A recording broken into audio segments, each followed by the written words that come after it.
meus alunos, boa tarde. A nossa segunda aula de hoje, língua portuguesa. Em língua portuguesa, nós estamos falando sobre poemas, né? Poesia. E nós estamos aí com os poemas visuais. Falamos também de versos livres, brancos, né? Então vamos lá?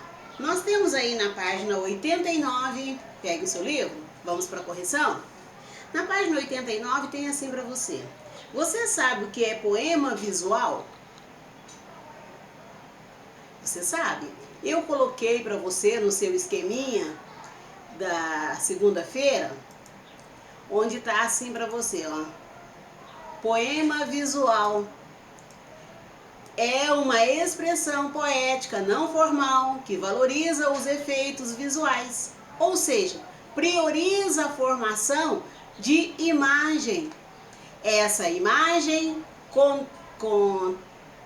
completam o sentido do poema e causam maior ar de expressão, podendo ser combinados com outras linguagens artísticas. Passei aí para você também um vídeo que te mostrava exatamente esse poema, para que você pudesse realmente visualizar aquilo que ele quer que você aprenda. Então você escreveu o que era um poema visual. Agora pergunta, você consegue imaginar palavras e imagens juntas em um poema? Você consegue fazer isso? Você consegue imaginar isso? O ano passado, quando eu trabalhei esse conteúdo, essa página, exatamente essa página com os meus alunos, nós pegamos um livro de poesia e com as poesias que eles escolheram, eles fizeram um poema visual daquela poesia.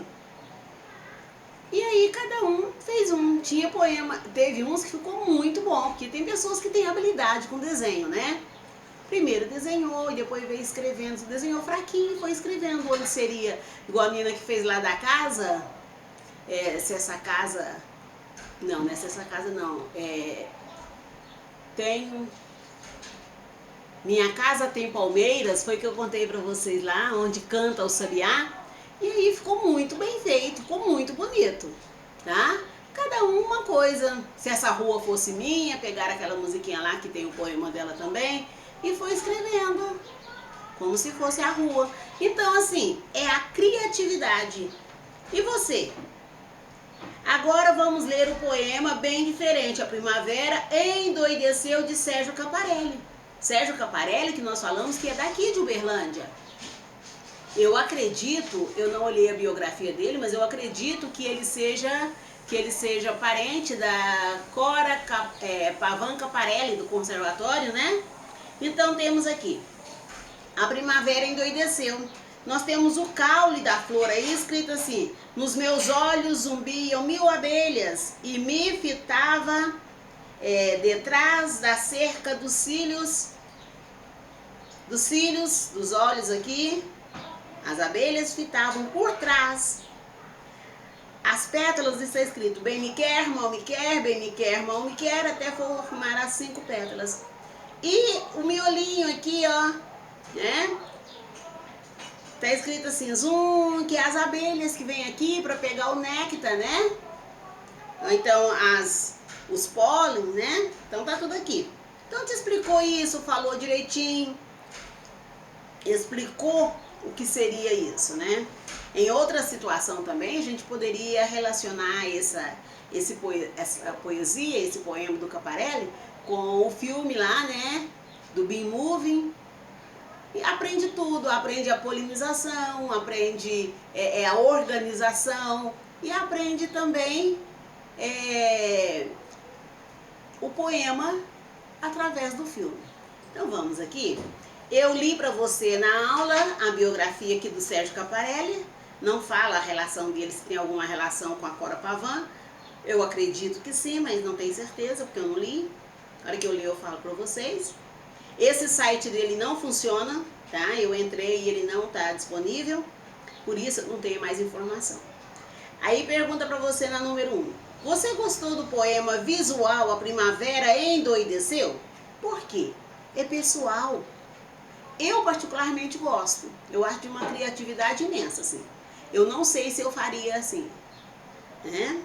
Depois tem, você identificou alguma imagem no poema? Qual? Agora sim, é pessoal, mas eu vou te falar, ó, você identificou alguma imagem? Eu acredito que você foi lá, quando você viu, você conseguiu identificar o caule no poema? Você identificou as pétalas da rosa? Tá. E o zoom da abelha, o que ele formava? Aquele miolinho ali, né? Da flor. Então você viu o caule, parte do poema, as pétalas, parte do poema, e até a frase, né? Então vamos lá. O que estava escrito no caule? No caule está escrito assim: nos meus olhos zumbiam 1000 abelhas e me fitavam detrás da cerca dos cílios. Poderia ter sido em verde, né? Isso aqui, para ficar mais assim, né? Todo mundo ia ver o que é. Agora, as pétalas, o que está escrito nas pétalas? Bem me quer, mal me quer, bem me quer, mal me quer. E no miolinho? Zoom. O zoom de quem? Da abelha. Ok? Depois fala pra você assim, ó. Como o poema visual A Primavera Endoideceu combinou as palavras e imagem. Como que ele combinou? Ele foi escrevendo em cima da flor. Ele quer sugerir para você que todas aquelas curvas e movimentos da pétala vai escrevendo bem me quer, mal me quer. E o zoom do espiral aí, não é o miolinho, não é redondinho assim? Por isso que ele fez a abelha daquele jeito. E quando a abelha chega na rosa, ela fica quietinha? Não, ela vai catando, então ela vai rodando ali em cima, tá?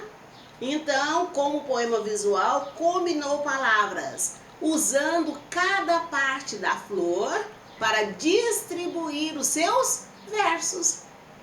Ele distribuiu os versos nas pétalas, no caule e no miolo. Vamos para o poema. O poema que você leu é um poema visual. Também já li para você, já falamos a respeito. Vamos lá? O resultado visual da combinação entre palavras e imagem tem relação com o tema deste poema visual. Ó, o resultado visual da combinação entre palavras e imagem tem relação com o tema deste poema visual? A primavera endoideceu? Aquilo que você viu na flor lá, tem relação? O visual tem relação com o tema? O que você achou disso? Sim? Não? Tá, eu vou falar pra você que sim. Sabe por que sim? Porque as palavras sugeriram que formasse uma flor. Quando você olha, você vê a flor. Então, assim, o zumbido é o formato do miolo, é o zumbido das abelhas. Então, tudo, o contexto é exatamente do que fala o poema. Então, o texto tem relação com a imagem. O número 5 fala para você assim: agora reflita se alguém lesse o poema para você, em alta voz, sem que você pudesse vê-lo na página. Sua interpretação de poema seria a mesma? Se você só ouvisse eu falar para você, você ia imaginar que o caule seria aquela primeira frase lá que fitava você atrás da cortina dos olhos, que as pétalas estariam escrito bem me quer, mal me quer, e que o miolinho seria o zumbido da abelha? Você conseguiria imaginar isso? Então é com você. Você vai escrever assim, não, e ele quer saber por quê. Se você consegue imaginar, você vai falar, sim, eu conseguiria imaginar. Eu ia falar, você tem boa imaginação e conhece muito bem de poema visual. Eu, particularmente, não conseguiria visualizar. Tá? Número 6. Cada parte do desenho formado é constituído por texto. Transcreva no caderno o texto que constituiu cada parte do desenho. Você deveria escrever cada estrofe sem estar desenhando como um verso normal, como uma poesia normal. com linhas, versos e formando as estrofes. São 3 estrofes, né? Eu não escrevi para ver quantos versos, mas são 3 estrofes. Aqui para mim tá assim, ó. No caule, nos meus olhos zumbiam 1000 abelhas e me fitavam detrás da cerca dos cílios. As pétalas, bem me quer, mal me quer, bem me quer, mal me quer. E o miolo, zum. Precisa escrever esse tanto de bem me quer, mal me quer que tá aí? Não. E o tanto de zoom? Também não, você pode pôr uns 3. Só para mostrar que era mais de um. Se você põe um só, fica parecendo que ela fez só zoom. Não, ela não fez zoom, ela fez zoom, né? Então você põe mais de um e depois põe uma reticências, que é para contar que continua. Depois nós vamos para a questão de número 7. Você conhece a brincadeira bem me quer, mal me quer, bem me quer, mal me quer? Em caso afirmativo, como ela funciona? Em caso negativo, pesquise e responda como funciona. Então vamos lá. Essa brincadeira, ela funciona assim, ó. Bem me quer. A gente pega uma margarida, né? Essas florzinhas de jardim. E vai arrancando as pétalas, falando bem me quer, mal me quer, bem me quer, mal me quer. Aí a última você vai cair, bem me quer ou mal me quer, né? Normalmente faz isso na adolescência, né?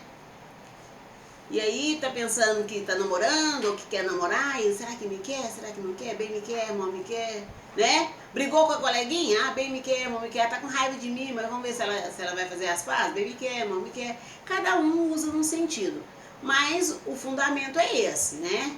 É tirar a sorte para ver o que vai acontecer.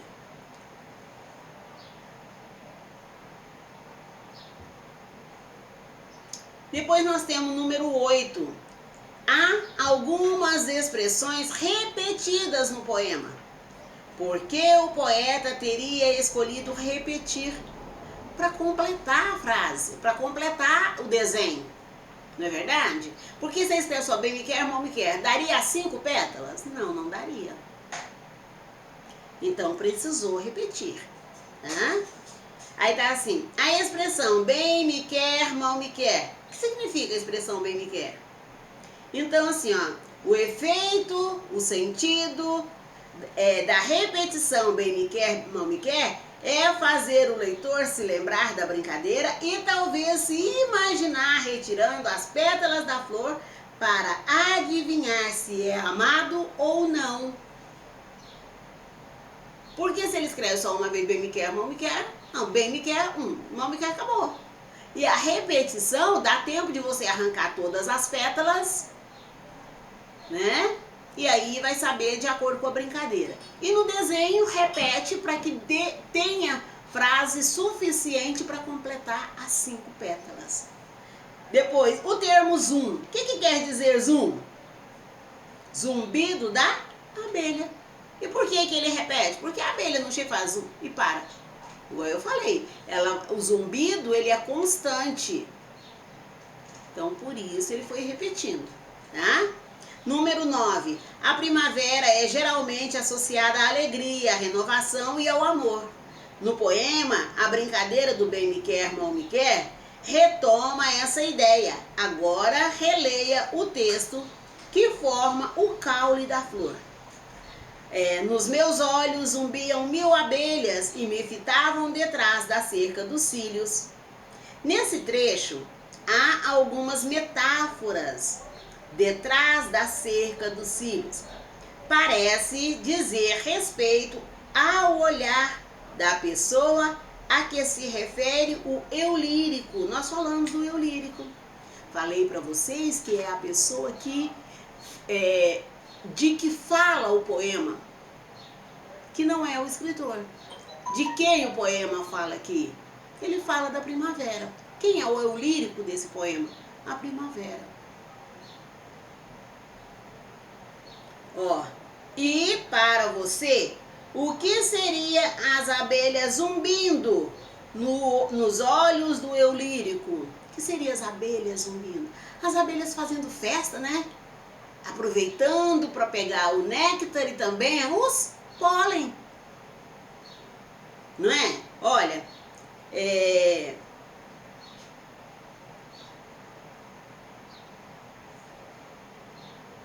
também você pode relacionar no seu caso é mais difícil, né? Porque é uma criança. Mas ele quer falar na euforia, porque já que é bem me quer, mal me quer, na brincadeira fala de ser amado ou não, o zumbido da abelha, aquele fazer barulho, a euforia, eu tinha dito a euforia de uma paixão. Ele quer falar da euforia de uma paixão também. Agora, é só disso? Não, também é do vai e vem, né? Da alegria da primavera, tá? Se bem que essa primavera desse ano tá fácil, não, né? Desde que ela começou o calor, tá terrível. Primavera é um período mais ameno, né? É entre o inverno e o verão, então é um período que fica ali mais tranquilo. Agora, tá mais quente do que o verão? Pensou? Termina a primavera, vai entrar no verão, ninguém aguenta, aí. Então nós vamos aqui. Agora nós temos aí, fique sabendo que eu li para vocês também da polinização, tem uma abelhinha, né? Pegando o néctar e os pólen. Depois nós temos na página 92, que eu também deixei como atividade, né? 92, 93, que era para ler e fazer 93, 94 até o número 5. Então vamos lá? Aqui temos os versos livres e os versos brancos, que eu também li, também expliquei e coloquei no seu esquema. Então nós temos aqui o poema das cores, eu não vou ler tudo de novo, né? A correção eu não vou ler isso novamente. Nós vamos para as atividades, então vamos lá.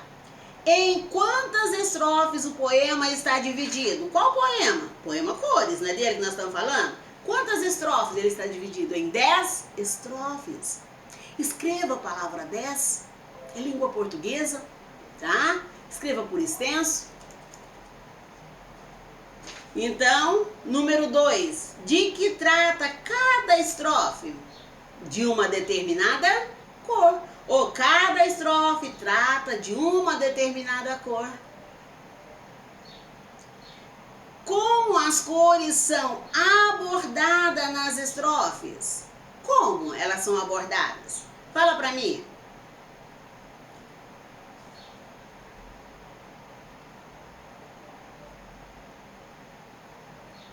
Como ela está representada em cada elemento. Elemento da natureza? Também. Ó, porque ele fala assim, ó, o anil do céu, o chocolate, as castanhas de Natal, o rosto de um neném, fumaça, pedras, vermelho vivo do sangue. Então, todos os elementos que compõem a vida. A natureza, o ser, ok? Depois nós temos o 4. Cite exemplos de elementos do nosso dia a dia, presente no poema para representar as cores. Leite é presente no seu dia a dia? Não tanto mais, mas já foi, né? Flocos de algodão? Também. Laranja? Nuvem? Violetas? Céu? Chocolate? Castanha? Rosto de neném é comum para você? Noite escura? Fumaça e carvão? Folha verde das folhas? Pedras de esmeralda? Vermelho do sangue? Ou vermelho do sangue que colore o coração? Então, colorir, né? Também está presente na sua vida. Agora vamos para o número 5. Fala assim: por que podemos afirmar que o poema Cores apresenta versos livres? Por quê? Porque não tem métrica rígida. Como assim não tem métrica rígida? Não é necessário a rima, porque normalmente nós usamos a rima verso sim, verso não, não é? É assim, 1, 3,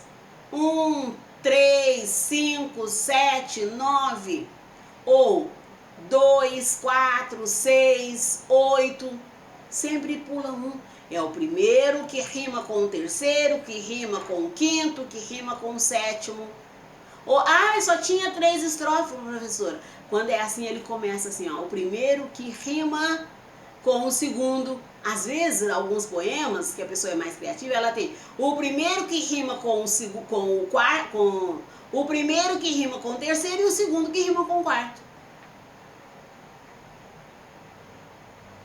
Primeiro com o terceiro, segundo com o quarto.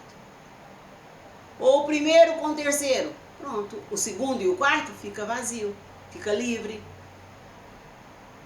Tá? Então, porque ele não tem essa obrigatoriedade de rima. Não tem. Ele combina, mas não rima. Tá? Porque quando a gente vai fazer uma rima, uma métrica bem rígida, ela precisa assim, ó, pão, mão, sabão, coração, sabão. Ah, problema é coração e sabão, mas a sonoridade.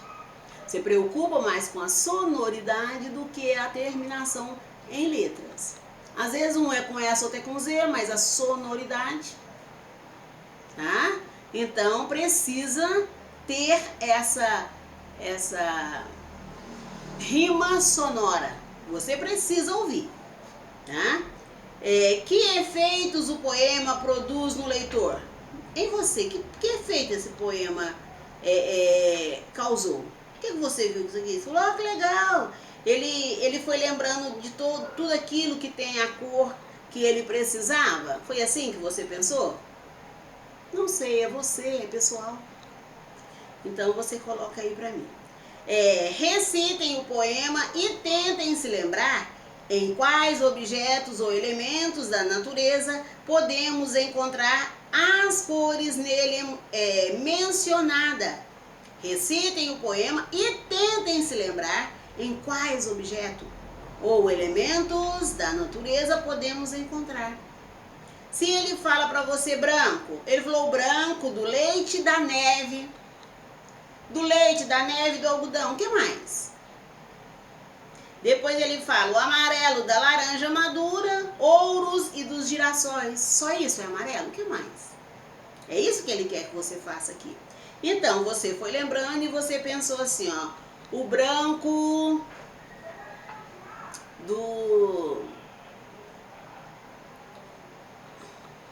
da flor. O branco da flor. Tem flor branca, não tem? Tem, umas bem branquinhas. O amarelo do sol. Ele não falou do sol, falou do girassol, mas não falou do sol. Então, o amarelo do sol. O cinza ele falou do braseiro. Eu nem sei o que é cinza, né? Mas o roxo também não tem muita coisa roxa. O azul do mar. O marrom do chocolate. O marrom da árvore. Do caule da flor. Ah, mas uns é verde. Tem uns que é verde, né? Mas tem aqueles que vai ficando marronzado com o tempo. Depois tem o rosa da flor. Rosa não tem muita coisa também. Preto da noite, da fumaça, não tem mais também. Verde das folhas, das pedras, vermelho do sangue. Mas se você for pensar, vai achar outras coisas. Eu porque não parei para pensar disso aqui. Coisa. Os versos brancos ou solto até podem seguir uma determinada métrica, mesmo sem apresentar rima. Eles são conhecidos na literatura brasileira desde o século XVIII. Veja o exemplo de um poema com os versos brancos de Paulo Venturelli. Leia em voz alta o poema 8. Eu li para vocês na última aula, até falei para vocês assim, que eu estava me sentindo abraçada pelo sol de tão quente que estava, né? Pois então vamos para a página 94. Na página 94 nós temos assim, que situação o poema 8 retrata? O poema 8 retrata o eu lírico saindo de casa por apenas um instante em dia ou momento de sol, de calorão. Ele apresenta o eu lírico. Quem que é o eu lírico nesse poema? Quem que é o eu lírico? Ó, vou lá fora um instante, só volto pra dentro. Não, vou fora um instante só, volto pra dentro. E o calor na pele é o abraço do sol. Para eu nunca esquecer seu endereço. Quem foi lá fora?